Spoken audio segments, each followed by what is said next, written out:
Darkseer against the Bloodseeker one-on-one, but Bone 7, he's just going to right-click him out, and this is the strength of the Bloodseeker. He doesn't really care about the level 1, level 2 Ion Shell, because he can just stand his ground, fight. The Pugna isn't really going to help him out too much in the lane, just because it's a Pugna. Right. The reason you pick it isn't for the lane dominance that it gives you, it's for the safe push that you can get out of it, and that nether ward in the mid game, but... so this top lane is going to be pretty neutral. It's this bottom lane and this mid lane that I'm worried about right now, because Super is doing a really good job of denying out Vada. He's keeping up in CS. And yeah, we're seeing Super harken back to an older sniper where you would actually ignore Shrapnel. Super would tend to go for this exact build where he would really try and abuse his early range to harass out and out CS the enemy mid. Now we saw How actually drop very low, those constant decays. He had 340 max HP at one point in time due to Big Daddy's no-tails, just constant spam. Alright, this top lane is going to get hard now because he's just going to keep putting double Ion Shell. He's actually decided to go for the boots, which tells me he might just go for a bottle instead, but he's really getting aggressive in this top lane. His Bone 7 can't really zone him out. He's actually just punching his way to freedom. Bone 7, he's just got to get every last hit here. Yeah, very critical you don't fall around that half HP, because then every single time you move forward up against the Ion Shell, it's critical that you get those last hits to start healing yourself up. Bloodseekers tend not to bring any regen in lane because they depend on Blood Rage, but this also can be a downside. If you drop too low in HP, then an enemy offlaner will just aggressively push you away from the creeps entirely, and you won't be able to have that opportunity for regeneration. Something a little bit troubling for me right now is that this Darkseer is doing such a good job at top. He's got 14 CS already, and Queen of Pain isn't really matching him. Actually gave up first blood at the same time, so his laning phase is working out quite well for C9. There's actually one stack for the Shadow Fiend to fall back upon, but that's not really going to make up for the CS difference right now. Right. Super's finally got 2 levels of the Shrapnel now, and he wants to get aggressive. Do you think that should be Misery's full-time job at this point, just constantly stacking up? Because it seems clear he's not going to have that much of an effect. In mid lane, Fada, he might be going down. The fissure to fly. Yeah, Fenrir's holding on to it in the last second. Will throw it out now. Beautiful block, and Super easily going to be able to pick up that kill thanks to his buddy, the Earthshaker. Nice rotation into lane, and Vici Gaming now stretch that lead 2-0. We always talk about FY, but we don't talk about the other half of the support duo. FY and Fenrir, one of the most revered combos. You're seeing right there why, because he doesn't really need FY to execute those ganks. The perfect timing on the fissure, blocks out Fada so he has nowhere to go, and just helps the sniper get even further ahead. And this is not what the Shadow Fiend needs. Super 22-10. I love the high number of denies he's got, particularly against an SF who is so dependent on getting CS in order to raise his damage through souls. Ice is actually looking for the stacks now, and he actually wants to be able to take this one away. Perhaps this is the big downside. Vici Gaming very smartly, even if Misery is going to be full-time stacking, he's not going to have the opportunity to clear through that. Now, Fada, of course, they've got that snipe dropping low enough with the snipe coming in. They get the kill. Oh, beautiful opportunity. And now, if they take away the stack as well, what does Fada have to fall back on? I mean, we always talk about, SFs, they always have a way back into the game, even if the lane is very hard for them. They always have those stacks. They're going to be able to get the kill on No-Tail, picking that one up, but need a little bit more. Fenrir strikes him with the Enchant Totem, and now Eternal Envy will finish off the kill on the support. He needs to blink away. At the same time, we did have some action farther up. Oh, they actually going to be able to get the kill still on How, Undying. Picks it up there with the tombstone, and FY he has to run vision of himself away. He still has the cold embrace to heal himself up, but Eternal Envy has the damage. He just needs 2 more right clicks. The one actually keeps FY alive, and he finally does go down. Eternal Envy gets him thanks to the Bloodseeker's vision.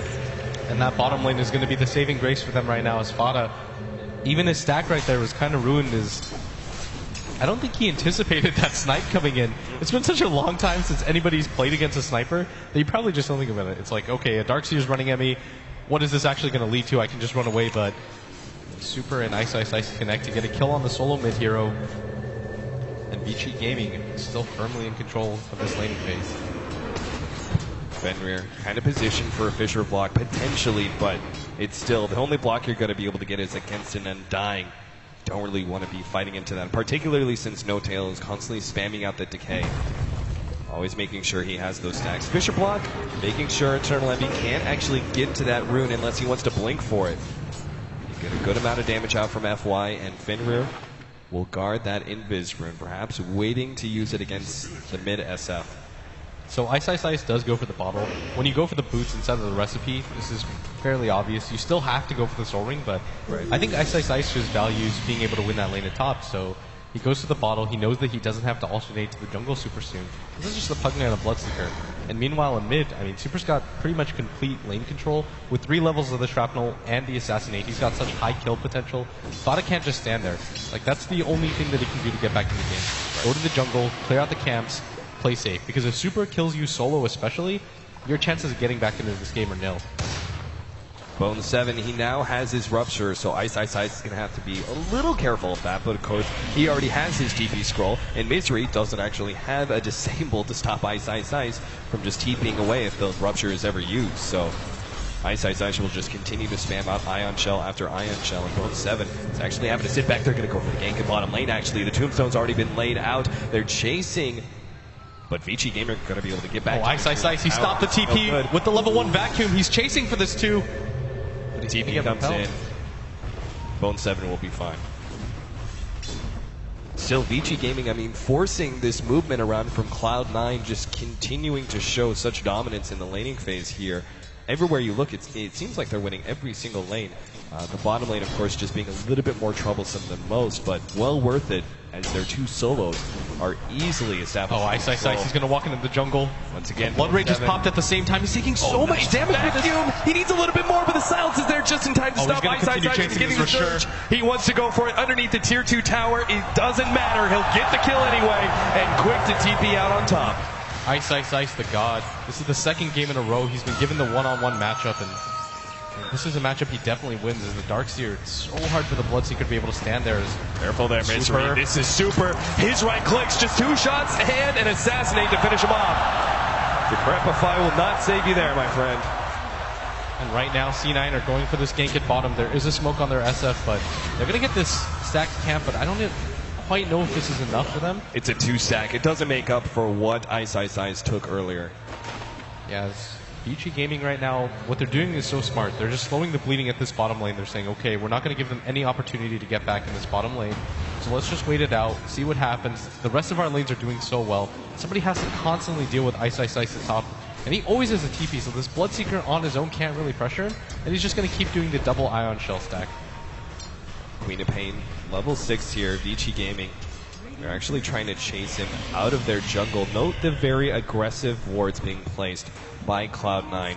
One inside the jungle, and the other one actually looking towards the hard camp. Eternal Envy turns on the ultimate with the Tombstone on top. Fenrir turns around and gets off the Fisher, but he knows he's done for. FY is just going to TP out, limiting the kills to just 1 for Cloud9. And he, on a killing spree, doing a really good job of trying to keep up in this game, but it's still a Queen of Pain that doesn't have a lot of CS and is struggling to keep up in levels. So it's great that he's getting a killing spree, but he's still only level 7, and he's not going to be able to really snowball off of this. When it comes to last hits, he's in the bottom 5 of the game. Putting pressure on that middle tier 1 tower with the physical damage of Vada. He's got 29 souls. They can easily take out this tier 1 tower if they're given another 10 seconds or so. Misery is actually coming over. He's got level 3 Nether Blast as well. But I doubt Vici Gamer are going to give up such critical map control. In fact, they're now pushing aggressively against Vada, but they're not going to be able to find him. And Cloud9 inside of the enemy jungle will not be able to rotate in response. Ice Ice Ice almost has that mech completed, and I think when he does, they want to get into these fights because they realize that the turnaround potential from C9 is kind of poor. Oh, that courier sneaking away. Eternal Envy really wanted it. Still staying ahead. Eternal Envy, though, doesn't have the blink up. How was trying to bait them there? They had the vision of that. They're going to spot Misery rotate. Going to see him mid right now, and I mean, nothing seems to be breaking C9's way right now. Ice, he's got a haste room in his bottle right now. He's willing to play forward against Cloud9. Doesn't really matter how many heroes, simply because they do not have the stuns. So Cloud9 going to focus on objectives again. Not trying to go for the kill on Ice Ice Ice in any way. Knows that the tier 1 tower is the only thing they can take here. Vici Gaming, meanwhile, actually staying away from these fights. But what you said just 30 seconds ago is what really scares me here, is the fact that Vici Gaming are in a position where they almost want to go for fights once they have this mech, where you know, early on, we're looking at the draft, and it was like Cloud9, you know, they're supposed to be the team fight dominators, and yet they've lost the laning phase so early on. Ice really gunning for this kill, trying to pick it up, but now he's decrepified up. Fada still needs to be able to turn around and get up the reason to finish him off, but will not be able to. Now Ice, he knows he's dead. He got the kill on the SF. He is happy. In the meantime, Super did claim also that tier 1 tower in the top lane. The Undying goes down as well. Ice is just creating so much space around the map. The fact that a sniper with 800 HP was able to solo push a tier 1 tower from that much HP is pretty insane. And he also got the kill on the Shadow Fiend, who's struggling so hard right now.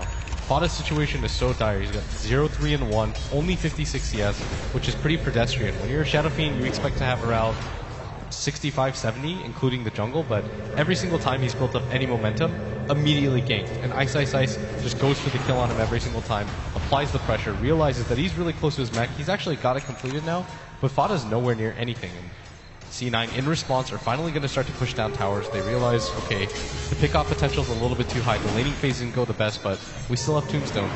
But Vici Gaming are going to go for the defense here. They just picked up the mech, and they're going to rotate in with a smoke on the courier. They're going to make a surprise jump here on Cloud9, who are probably assuming that they're going to be giving up these tier 1 towers just because of the natural teamfight dominance that their draft has given them. But VG Gaming, they're going to try and go. Starting off at Fada, they're going to jump forward. Fisher to start things off. Already the Tombstone is laid out, but Fada is gone, and now the Vacuum's going to be able to catch Misery on top of that one. The Decrepify is there on the Tombstone without any heroes to back it up. They're not going to be able to do much. The Blood Right is laid down. Vici Gaming will all dodge it, and now Big Daddy No Tail's in a bad position. Eternal Envy comes in, throws out a big ultimate. Will be able to eliminate 2, but Eternal Envy with the blink forward is now going to be taken out by Super's Mask of Madness. Well, it looks like Bone Step is going to fall as well with the Assassinate to finish him off.